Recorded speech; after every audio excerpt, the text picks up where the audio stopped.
Ce n'est pas la nuit. Ce n'est pas non plus le lendemain d'une tempête de neige. Nous sommes en plein milieu de la journée, un vendredi, dans l'un des pays qui, pendant des décennies, a incarné le voyage, la liberté et la promesse d'un nouveau départ. Enfin, c'est ce que cet endroit représentait autrefois. Il y a encore une dizaine d'années, ces aéroports américains étaient boptronant, des portes ouvertes sur l'Amérique. Des millions de visiteurs y débarquaient chaque année, portés par la curiosité, l'envie de découvrir, d'investir, de réussir, ou simplement de vivre ce fameux rêve américain. Aujourd'hui, les halls sont silencieux. Les écrans affichent des annulations à la chaîne. Et les rêves, eux, ont choisi d'atterrir ailleurs. On ne croise presque plus de touristes japonais à Hawaï, de moins en moins d'Allemands à San Francisco. Et même les Américains hésitent désormais à prendre l'avion à l'intérieur de leur propre pays. Alors que se passe-t-il réellement aux États-Unis ? Dans cette vidéo, nous allons traverser 10 aéroports américains, petits et grands, autrefois considérés comme des vitrines nationales, des villes qui vivaient du tourisme, des hubs internationaux qui faisaient la fierté du pays. Aujourd'hui, ces lieux ressemblent de plus en plus à une succession de sièges vides, balayés par le souffle continu de la climatisation. Petite précision importante. Tout ce que vous allez entendre repose sur des données publiques, des statistiques récentes et des réalités observables sur le terrain. Il ne s'agit pas de désigner des coupables, mais de comprendre, car ce n'est pas simplement une crise du tourisme, c'est un signal, un indicateur clair du recul de l'attractivité américaine et de la manière dont le monde commence à se détourner de cette destination autrefois incontournable. À la fin de cette vidéo, vous découvrirez comment un aéroport jadis adoré est aujourd'hui qualifié par ses propres usagers comme l'un des plus inquiétants du pays. Commençons. Numéro 10. Las Vegas. Au cœur du désert du Nevada, un paradoxe saute aux yeux.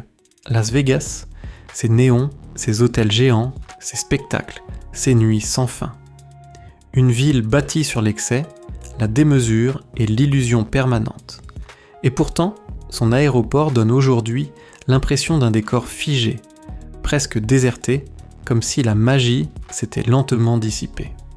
Selon les données de la TSA, publiées à l'été 2025, outre le nombre de passagers internationaux transitant par l'aéroport de Las Vegas a chuté de 62% par rapport à 2019. On est passé d'environ 4 millions de visiteurs internationaux par mois à près d'1,5 million. Un effondrement qui a profondément secoué toute l'industrie touristique locale.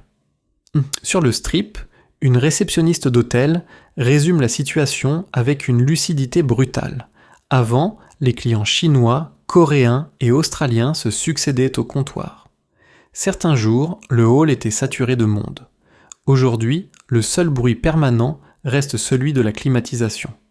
Alors, comment la capitale mondiale du divertissement en est-elle arrivée là ? Les raisons sont multiples. Des politiques migratoires devenues beaucoup plus strictes. Des délais de visa interminables pour les touristes. Des contrôles de sécurité toujours plus lourds. Et surtout, une image des États-Unis qui s'est profondément détériorée dans l'opinion internationale. Un jeune voyageur venu de Singapour résume son choix sans détour. Il préfère désormais voyager en Europe. C'est plus simple, plus fluide, il s'y sent plus en sécurité et surtout, il n'a pas l'impression d'être suspect à chaque frontière. Plus surprenant encore, ceux qui rêvaient autrefois de Las Vegas se tournent désormais vers Tokyo, Paris ou Séoul. Des villes autrefois concurrentes, aujourd'hui perçues comme plus accessibles, plus sûres et plus accueillantes. Les chiffres confirment ce basculement.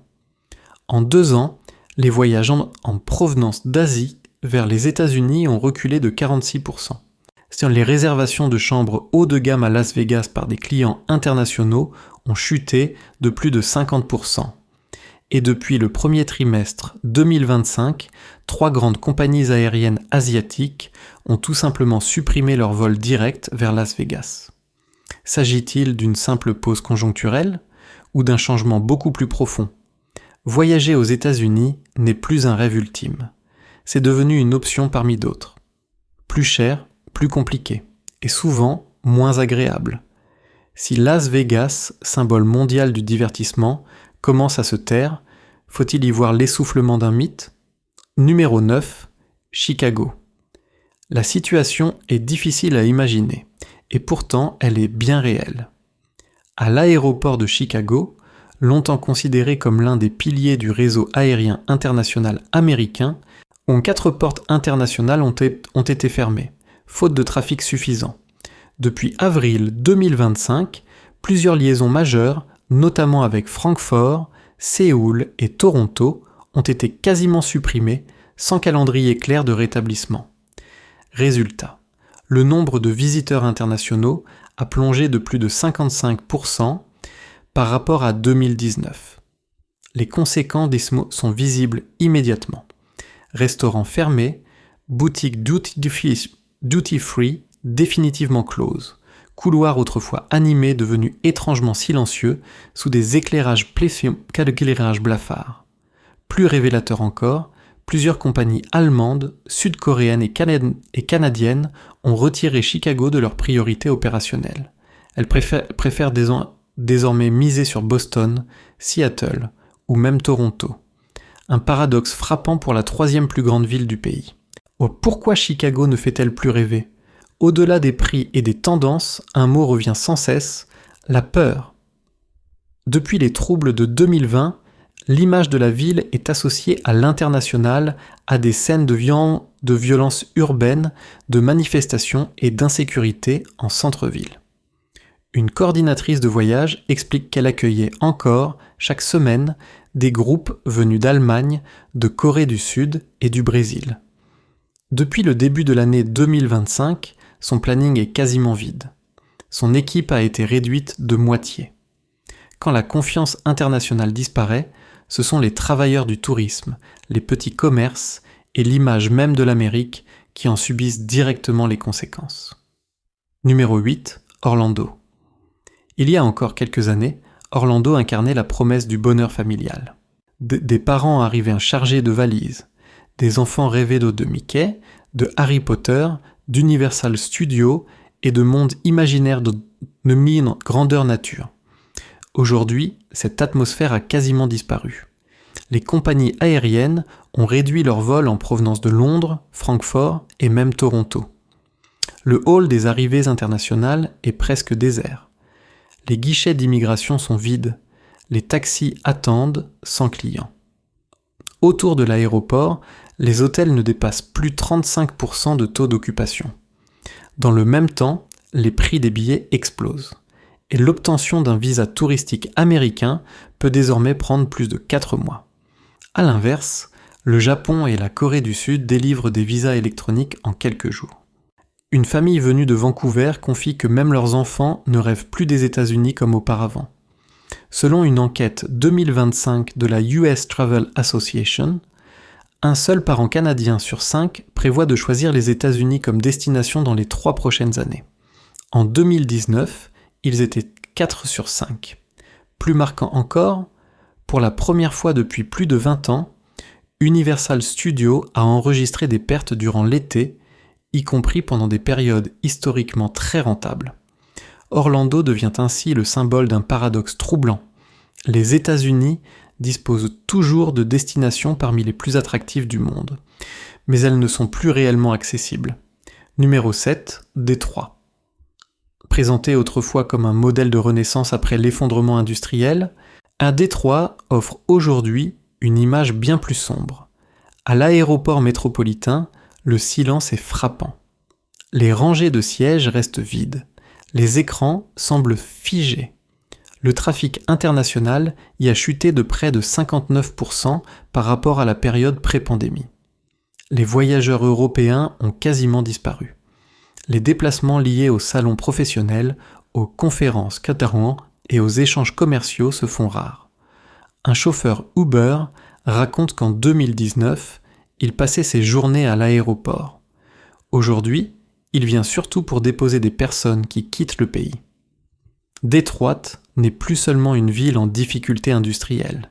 Elle voit désormais s'éteindre l'un de ses derniers leviers de relance, l'ouverture internationale. Les grandes compagnies ont supprimé leurs vols directs.